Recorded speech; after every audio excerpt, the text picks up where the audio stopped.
우리는 A군의 의도를 이해할 수 없었습니다. 그래서 두 명이 함께 이유를 물으니까 A군이 설명을 해줬습니다. 8년간 그를 계속해서 괴롭히고 있는 이야기를 말이죠. 초등학교 때 코쿠리상 얘기였는데요. A군이 말했습니다. 초등학교 때 코쿠리상 했었지?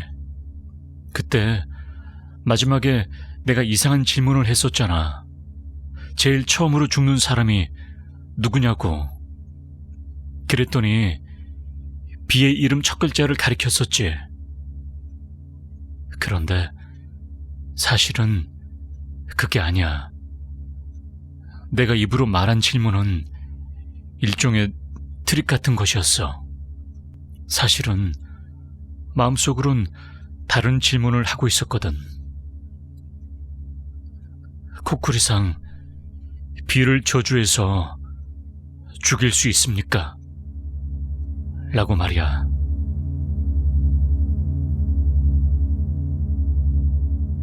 대답은 하이였어.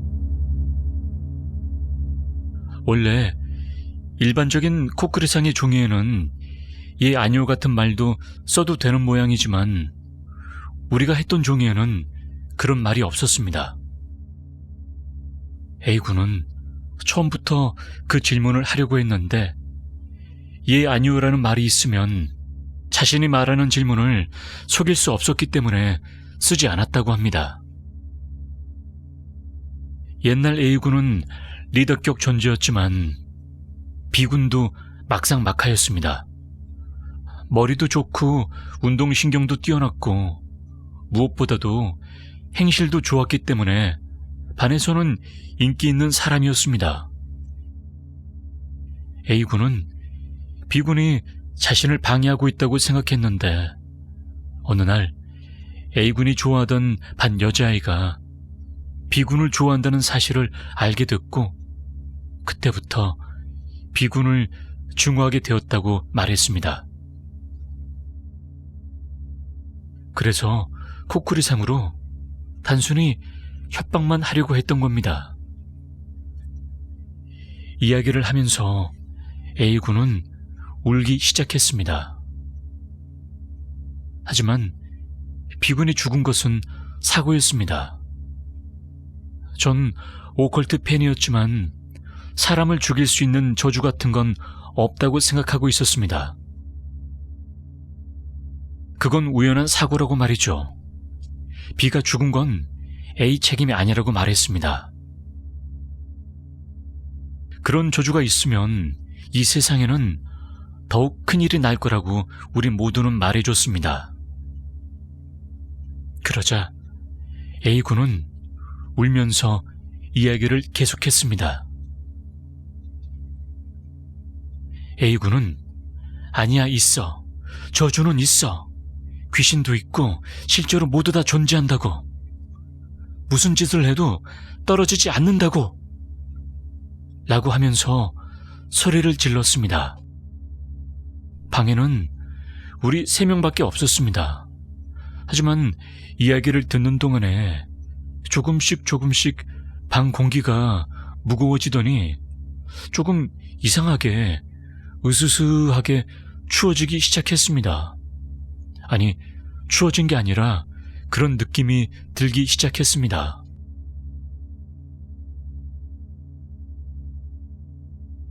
A군은 또 이렇게 말했습니다.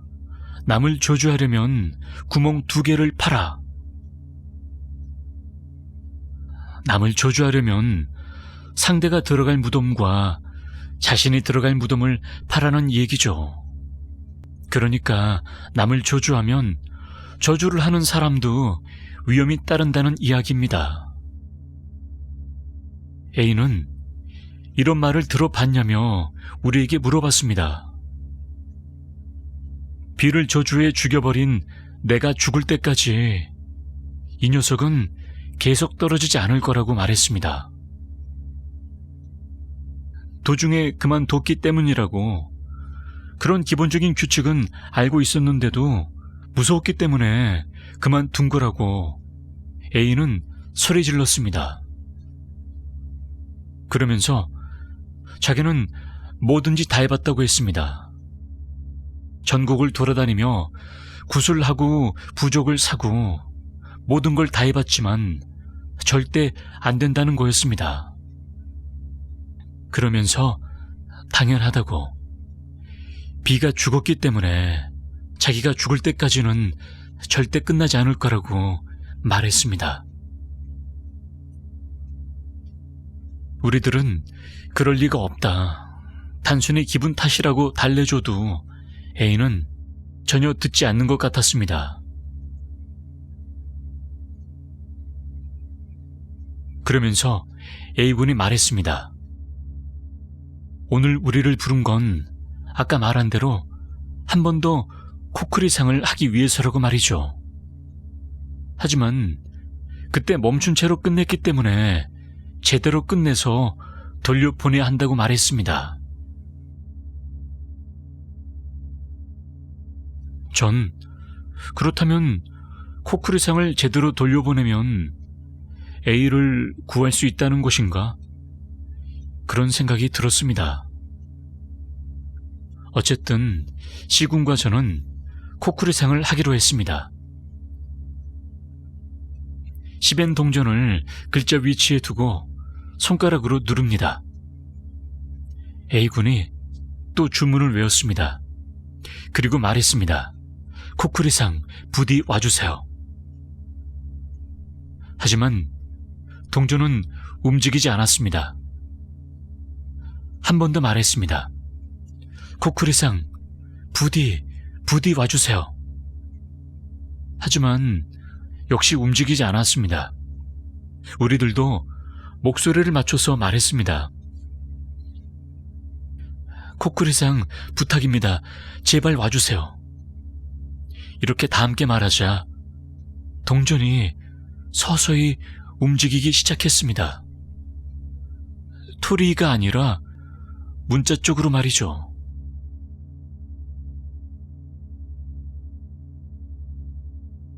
오셨음. 첫 문자는 오, 다음은 셨음을 가리켰습니다. 그런 다음 토리로 되돌아왔습니다. 오셨음? 전 의미를 잘 몰랐지만 빨리 끝내자고 말했습니다. A군이 말했습니다. 저 코쿠리상 고마웠습니다. 이것으로 코쿠리상은 종료입니다. 우리들은 A의 기분을 물어봤습니다. A는 뭔가 홀가분해진 것 같다고 말했습니다. 전 아직도 뭔가 있냐고 물어봤습니다. 그러자 A군은 없다고 말했습니다. 방금 전까지 있었는데 없어졌다고, 아무것도 느껴지지 않는다고 말했습니다. 그 말을 듣고 C군과 저는 마음이 놓였습니다. A군도 드디어 어색한 미소를 보여줬습니다. 그렇게 코쿠리상을 끝내고 그 후 3명이 함께 밖에서 식사를 하고 또 가까운 시일 내로 만나자고 말하고 모두 헤어졌습니다. 하지만 더 이상 만날 수 없었습니다. 그 다음날 뉴스를 통해 A군이 투신 자살을 한 사실을 알게 되었습니다. 전날 A군과 만났던 사람이라서 경찰들이 제가 사는 곳으로 왔습니다.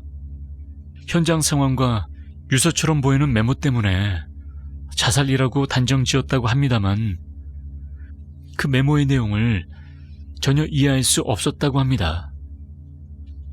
거기에는 단 한마디만 이렇게 쓰여 있었습니다.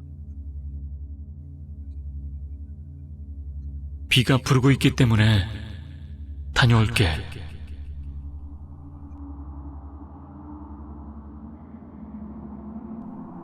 제 얘기는 여기서 끝입니다. 전 귀신 같은 건 보지도 못했고 코쿠리상 또한 A군 자신도 모르는 잠재의식에 동전을 움직이게 했을 뿐일지도 모르겠습니다. 하지만 그 후에 B군이 사고로 죽고 그 일 때문에 A군이 오랫동안 괴로움에 시달리다가 마지막엔 죽어버린 것도 모두 사실입니다. 이 일이 저주 때문에 생긴 일이라고 해도 전 거기에 대해서 부정할 수가 없습니다.